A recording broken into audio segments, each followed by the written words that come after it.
My name is Mos from Daniskov. Today we're going to get you the fifth session on dairy technology, and I will continue with the starter cultures.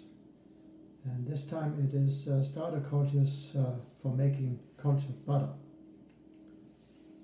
Now you know that in Europe it's quite common to have cultured butter, where in North America I find that you kind of have to go to the freezer to find the cultured butter. I never could find out why,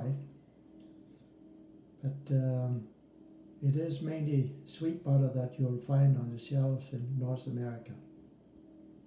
Maybe it's getting more common, but we'll see as time goes on. Now, if we took a look at the starter culture, which bacteria are present, it is first Streptococcus cremeris, which has an optimum temperature of 30 degrees, but it can grow between 10 and 40 degrees C. It mainly produces lactic acid from lactose, which is milk sugar, and it lowers it grows the pH, it being lowered to 4.5 to 5. Normally it stops growing at 5, but it can kind of hump along till it gets down to 4.5. If you look at Streptococcus lactis, that is similar to the cremeris. Then there is the Diacetylactis, which is similar to cremeris, but beside lactic acid, it's able to produce diacetyl from citrate, and that is a yogurt-like flavor, and which is undesirable in yogurt.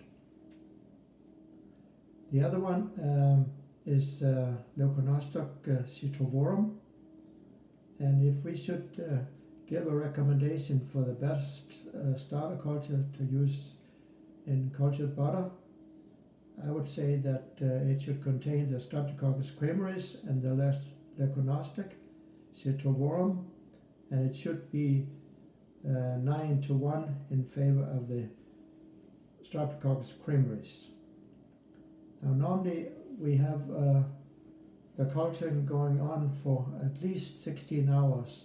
So it is an overnight thing, and the best is to have it setting so that after the acid have been produced, that the leuconostoc kicks in around 5, and then it produces the flavor that is desirable, and that will give you the flavor in the cultured butter.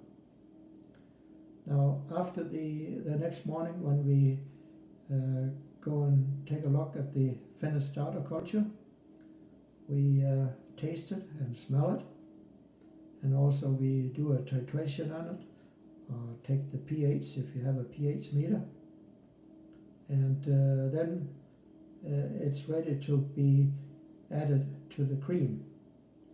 Now, normally that is not done in the morning. We always did it in the afternoon when the skimming was done, and we had all the cream that we had from that day's milk. And the cream is normally running at a butterfat percent between 30 and 35%, and that is mainly so that it's easier to make butter out of it.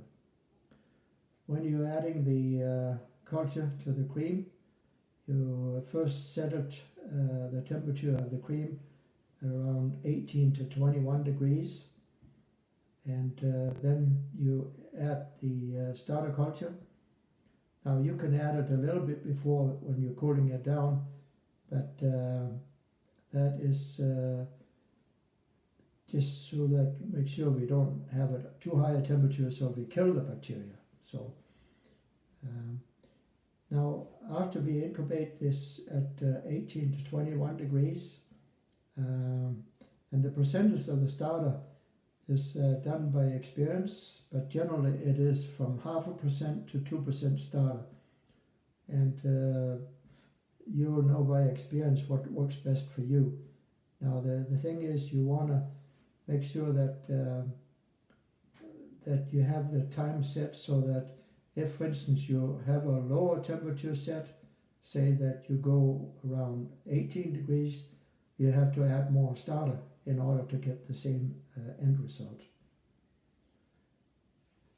Now, when you finished ripening the cream, you cool it down to 5 to 8 degrees, and that is normally to increase the churning efficiency, because that's when it churns out the best.